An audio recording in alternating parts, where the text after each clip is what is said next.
They thought fate was fixed. That prophecy could be delayed, but fate was never a straight line. The gods believed they had years before Ragnarok. They were wrong. When Baldur died, something ancient cracked. Chains began to rust. The roots of Yggdrasil bled, and the first monster woke. Fenrir pulled against his bindings. Jormungandr stirred beneath the ocean, and the dead, they started whispering. Loki is no longer just a trickster. He is prophecy's architect, and the gods are finally starting to understand. The end doesn't wait for you to be ready. It comes when you deserve it. This is the story of how fate shattered, and the gods began to fall. This is episode 5, The Breaking of Fate. What you're about to discover is how one death shattered the cosmic order and unleashed forces that even Odin couldn't control. This is the moment when prophecy stopped being a warning and became reality. When ancient chains began to break, monsters stirred from their slumber, and the dead started whispering about the end. By the end of this video, you'll understand why the gods' greatest enemy was never their prisoners. It was their own fear. When Baldur died, something fundamental broke in the fabric of reality itself. You see, Baldur wasn't just another god. He was the embodiment of light, purity, and hope. His death was like ripping the heart out of creation. The moment his body hit the ground, Yggdrasil, the world tree that holds all 9 realms together, began to bleed. But here's what makes this terrifying. The gods had seen this coming. They knew through prophecy that Baldur's death would trigger Ragnarok. So why didn't they stop it? Because they fundamentally misunderstood what prophecy actually was. Most people think prophecy is a warning about what might happen. The Norse understood something far more disturbing. Prophecy isn't about the future. It's about what has already been written into the fabric of existence. When the Norns, those 3 sisters who weave fate beneath Yggdrasil, create a thread, they're not predicting what will happen. They're recording what must happen. Think of it this way. Imagine time isn't a river flowing forward, but a tapestry already woven. Prophecy is just reading the pattern that's already there. The gods weren't trying to prevent the future. They were fighting against something that had already been decided before time itself began. And this creates the ultimate paradox that doomed the gods. Every action they took to prevent Ragnarok actually caused it. They chained Fenrir because he was prophesized to kill Odin. They banished Jormungandr because he was destined to poison Thor. They bound Loki because his children would destroy them. But in doing so, they turned potential allies into guaranteed enemies. Fenrir might have remained loyal if they hadn't betrayed his trust. Loki might never have turned against them if they hadn't tortured him for centuries. The gods created their own apocalypse by trying to avoid it. When Baldur died, the cosmic balance shattered, and 3 ancient powers began to wake up. First, on the island of Lyngvi, Fenrir felt the earth shift. This massive wolf, bound by chains called Gleipnir that were supposedly unbreakable, suddenly felt those bonds begin to weaken. The blade wedged in his jaw to keep him from speaking began to smoke. He wasn't just a prisoner anymore. He was a living countdown to doom.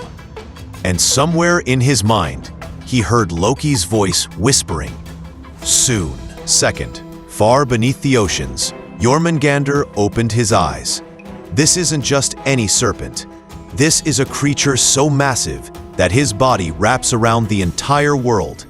When he began to move for the first time in centuries, the seas turned black.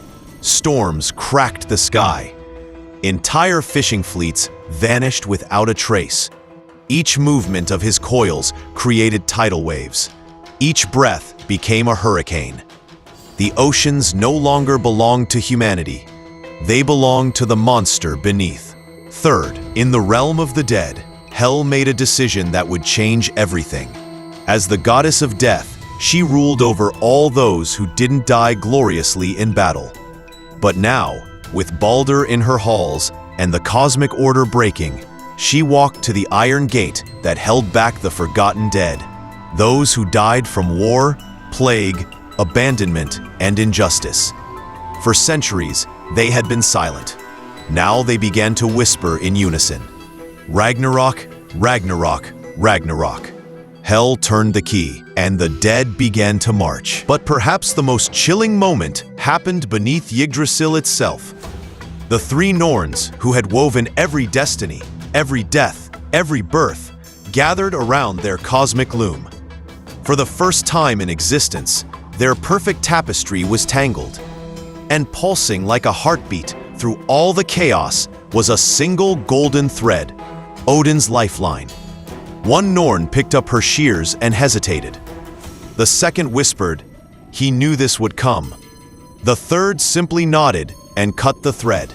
In that instant, miles away in Asgard, Odin gasped as if his very soul had been unwritten. The Allfather's fate was now sealed. Meanwhile, in the depths of the earth, Loki was undergoing his own terrifying change. For centuries, he had been bound beneath a serpent that dripped burning venom onto his face. His wife, Sigyn, had faithfully held a bowl to catch the poison, but she couldn't hold it forever.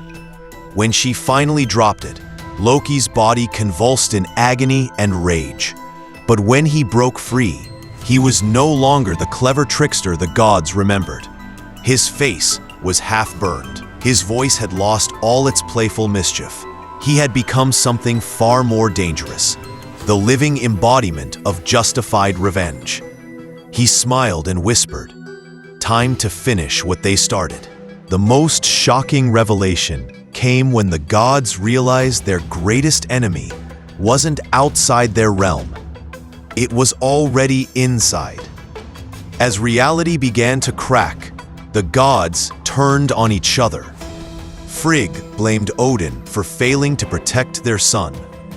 Thor blamed Loki for orchestrating Baldur's death. Tyr stood silent, still missing the hand Fenrir had bitten off, his faith in justice completely shattered. Even Heimdall, whose eyes could see across all 9 realms, could no longer perceive the future clearly.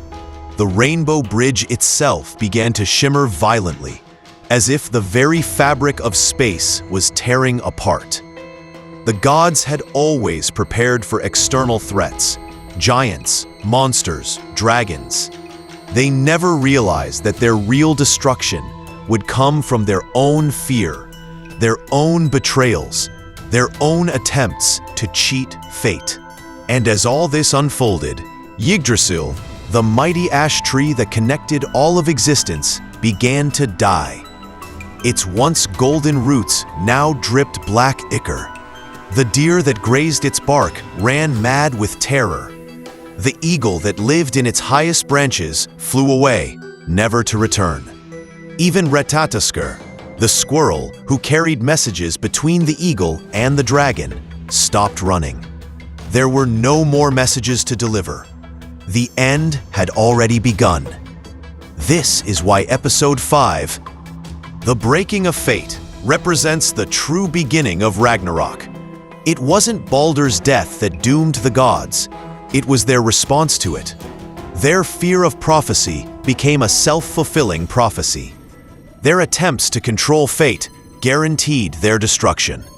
The Norse understood something that we're only beginning to grasp today. Sometimes the very act of trying to prevent a disaster is what causes it. Fear doesn't protect us from our fate. It creates it. In modern terms, this story isn't just about gods and monsters. It's about how authoritarian systems destroy themselves, how fear of change guarantees catastrophic change, and how the attempt to control everything ultimately controls nothing. The gods thought they were the masters of their destiny. Instead, they became the architects of their own apocalypse. And now, as Fenrir strains against his weakening chains, as Jormungandr stirs the oceans, As the dead march toward the realm of the living, and as Loki walks through flame toward his final revenge, we're about to witness the most epic battle in all of mythology. But here's the twist that will blow your mind. This isn't really the end of the story. It's the beginning of something entirely new.